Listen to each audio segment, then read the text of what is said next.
Terrible start to the series, but it's a long way from over.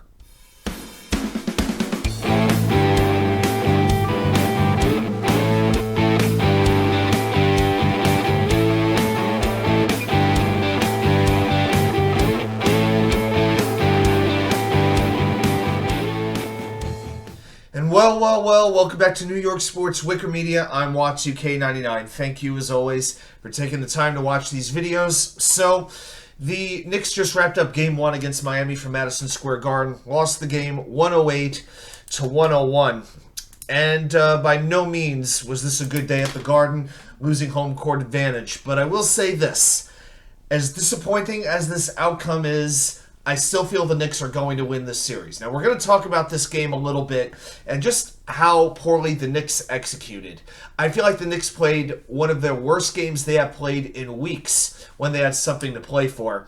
And Miami played pretty much about as well as they could have realistically. So let's go through a few things here. I'm going to break down three stats in particular that I want to talk about.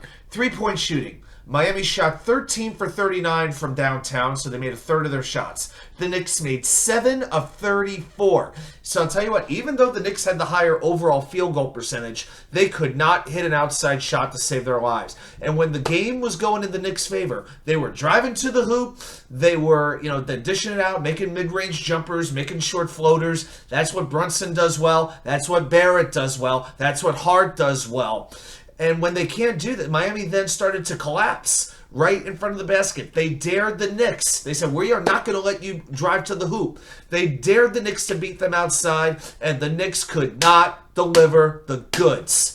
And that is the main reason why they lost this game. Free throws. I say this, I feel like every time the Knicks lose. How many times over the last 30 years, 35 years, have the Knicks lost a big game because they couldn't sink it from the charity stripe? Miami made 23 of 29 free throws. The Knicks, 12 of 20. Oh my gosh, inexplicable. And that one Mitchell Robinson free throw attempt in the fourth quarter, he barely got net on it. I mean, my God, he made Chris Dudley look like Mark Price in his prime. Are you kidding me? Turnovers. The Knicks are known for protecting the ball, playing smart basketball. Not today. Miami made 9 turnovers, the Knicks 13.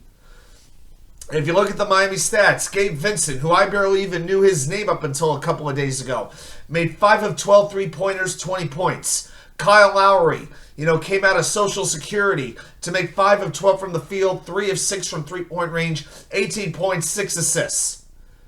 So their two guards played incredibly well. Their 2 point guards did. And then you have Jimmy Butler. That'll be the big story of this game. His health going into game 2. 8 of 16 from the field, 25 points, 11 rebounds. Never really took the game over. That's the thing with it.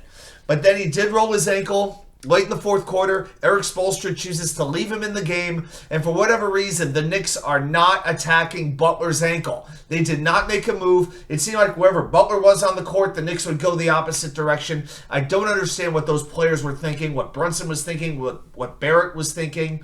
It didn't make any sense. Now, Butler could certainly put weight on it. He could run on it a little bit. It'll be interesting to see, once it has time, if it's going to swell up, what his health is going to be.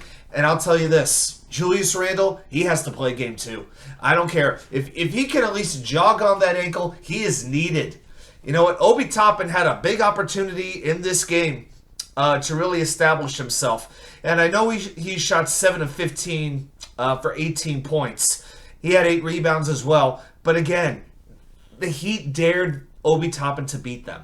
And he shot 4 of 11 from three-point range. Here, I'm going to give you the Knicks 3-point numbers, but to me, Toppin was his outside shooting was one of the big reasons that the Knicks failed. Now, he made the most threes of any player for the Knicks. He made 4 out of 11, but Jalen went 0 for 7. Josh Hart 0 for 4. rjbarrett 1 for 5. Emmanuel Quigley 1 for 4.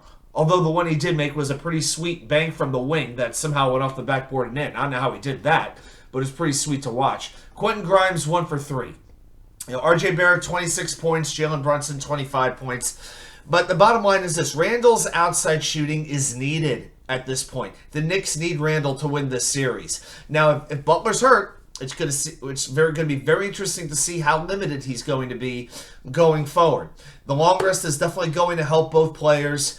I still feel over a 7-game series, if all things are equal, the Knicks are the better team. If they play how they're capable of playing, they're going to beat the Miami Heat. I absolutely believe that. You know, when the Knicks don't turn the ball over normally. They really, really don't. They did today. The free throws really did worry me. And I swear, with the outside shooting, it was getting so bad. I was begging for Derrick Rose or Evan Fournier to be put into the game. I would have trusted Isaiah Hartenstein to shoot a three-pointer over JalenBrunson or rjbarrett or Josh Hart at this point. That's how bad the outside shooting was in this game. And I know some people, especially certain radio hosts and former radio hosts, are now going to cite the stat: the Knicks have never won a series when they lost Game 1 at the Garden. I think that streak is going to end with this series. But Julius Randle's health, we knew was going to be a key to the series. He's needed. He was warming up before the game. He has to play Game 2. He has to. And the Knicks have got to clean these things up. They have to guard better. They play pretty good defense, but they have to play smarter defense. The referees suck today. They made some horrible calls in Miami's favor, no doubt about it, but the Knicks still did not shoot well from the charity stripe or from behind the arc, and that to me is the biggest reason why they lost this game. Oh, and one more thing. It wasn't just so nice to see Pat Riley on the sideline. The hair still hasn't moved since like 1983. It's just gotten grayer over the years. Oh, do I want to shove it up that quitter's ass. What a piece of crap he is. The quitter within, Pat freaking Riley. Just seeing him and Alonzo Mourning just brought up all my hate again. The only other player I needed to see was Tim Hardaway.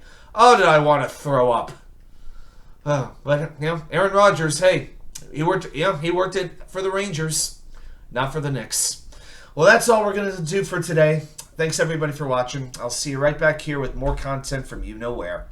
The Wicker Chair.